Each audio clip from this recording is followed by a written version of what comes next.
Rasulillah wala haula wala quwwata illa billah. Amma ba'du. Pendengar Buletin Dakwah Kafah rahimakumullah. Alhamdulillah kembali hadir di tengah-tengah Anda semua Buletin Dakwah Kafah. Kali ini edisi nomor 332, 6 Sya'ban 1445 Hijriah, 16 Februari 2024 Masehi. Kali ini akan mengangkat tema penerapan syariah Islam pasti membawa keberkahan. Bismillahirrahmanirrahim. Gelombang menuju perubahan di tanah air terasa semakin kuat. Pasalnya banyak orang merasakan Indonesia saat ini makin terpuruk. Padahal Indonesia adalah negara besar dan sangat kaya sumber daya alamnya. Namun, Indonesia belum bisa menjadi negara unggul dibandingkan dengan negara-negara lain. Bahkan di tingkat ASEAN sekalipun. Sejumlah kebutuhan pokok seperti beras, gandum, susu, dan daging malah diimpor dari negara lain. Di negeri ini, lebih dari 10 juta lebih warga berada dalam kemiskinan ekstrim. Negeri ini juga menduduki peringkat kedua prevalensi stunting tertinggi di ASEAN. Utang luar negerinya tahun lalu tembus 8.000 triliun rupiah. Ketimpangan ekonominya malah semakin meningkat. Penegakan hukumnya tidak berpihak pada warga. Hasil survei Kedai Kopi tahun lalu menunjukkan 54,5% warga di negeri ini merasa tidak puas dengan penegakan hukum. Itulah sebabnya rakyat Indonesia sangat berharap ada perubahan dengan kepemimpinan yang baru. Pendengar Buletin Dakwah Kafah rahimakumullah. Perubahan menuju Islam.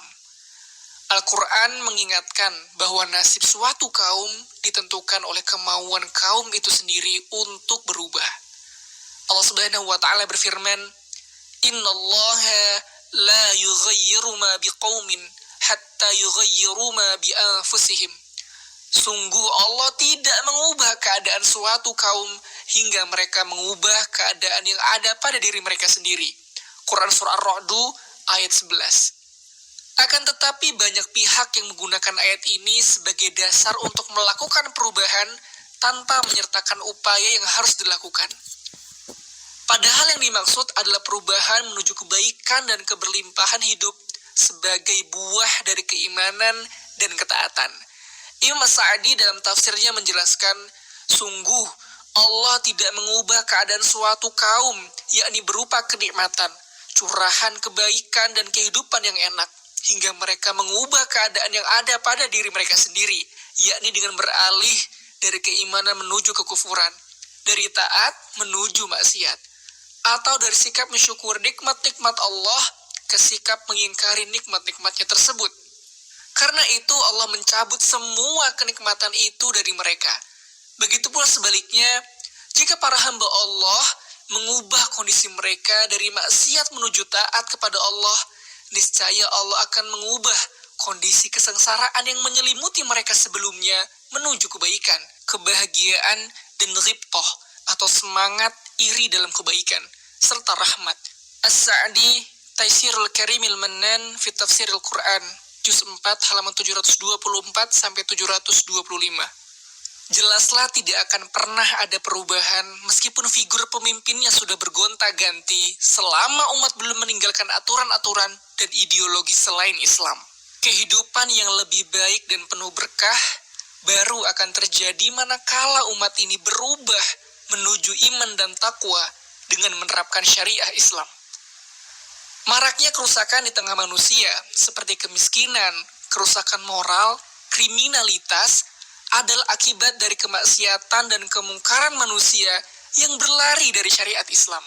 Allah Subhanahu wa Ta'ala berfirman, "Zaharul fasadu fil barri wal bahr bima kasabat aydin nas liyudhiqahum ba'dalladzi 'amilu la'allahum yarji'un." Telah tampak kerusakan di darat dan di laut karena perbuatan tangan manusia. Allah menghendaki mereka merasakan sebagian dari akibat perbuatan mereka agar mereka kembali ke jalannya. Ar-Rum ayat 41. Imam Ibnu Katsir menjelaskan makna karena perbuatan tangan manusia dengan mengutip pernyataan Abu Aliyah, yakni Siapa saja yang bermaksiat kepada Allah di bumi, maka ia telah merusak bumi. Ini karena memperbaiki langit dan bumi adalah dengan ketaatan kepadanya. Ibnu Katsir, Tafsirul Quran Al-Azim, Juz 6, halaman 287. Selamanya kehidupan umat manusia akan rusak jika diisi dengan kemaksiatan dan kemungkaran. Kemaksiatan dan kemungkaran terbesar adalah mencampakkan hukum-hukum Allah dan memilih selain hukum-hukumnya. Inilah masalah yang sesungguhnya terjadi saat ini, khususnya di negeri ini. Tak akan pernah ada kebaikan selama tidak menerapkan syariahnya secara kafah dalam seluruh aspek kehidupan. Pendengar Buletin Dakwah Kafah, rahimakumullah. Kewajiban penerapan syariah Islam. PR besar umat muslim hari ini sesungguhnya adalah bagaimana menerapkan syariat Islam dalam kehidupan. Bukan sekedar menciptakan kemajuan materi dan kemakmuran. Penerapan syariah Islam adalah kewajiban, bukan sekedar pilihan. Sikap ini sekaligus menentukan keimanan seorang hamba. Allah Subhanahu wa taala berfirman, "Fala wa rabbuka la yu'minuna hatta yuhakkimuka fima shajara bainahum, thumma la yajidu fi anfusihim harajan mimma qadaita wa yusallimu taslima." Demi Tuhanmu, mereka tidak beriman sebelum mereka menjadikan engkau, Muhammad, sebagai hakim dalam perkara yang mereka perselisihkan. Kemudian tidak ada rasa keberatan dalam hati mereka terhadap putusan yang engkau berikan. Mereka menerima keputusan tersebut dengan sepenuhnya. An-Nisa ayat 65. Rasulullah Shallallahu Alaihi Wasallam menyebut di antara ciri mukmin adalah menundukkan hawa nafsunya pada risalah Islam yang beliau bawa, yakni dengan menaati hukum-hukumnya. Sabda beliau, "La yu'minu ahadukum hatta yakuna hawahu taba'an lima ji'tu bih." Tidak sempurna iman seorang di antara kalian hingga hawa nafsunya mengikuti apa yang aku bawa. Hadis riwayat Al-Hakim, Al-Khatib, Ibnu Al-Asim, dan Al-Hasan bin Sufyan. Allah Subhanahu wa taala juga memerintahkan kaum muslim untuk menjalankan hukum-hukumnya. Sebaliknya, Allah melarang mereka mengikuti keinginan manusia untuk menerapkan hukum-hukum yang lain. Allah Subhanahu wa taala berfirman, "Wa anihkum bainahum bima anzalallahu wa la tattabi' ahwa'ahum wahdharhum an yaftinuka am ba'di ma anzalallahu ilaik."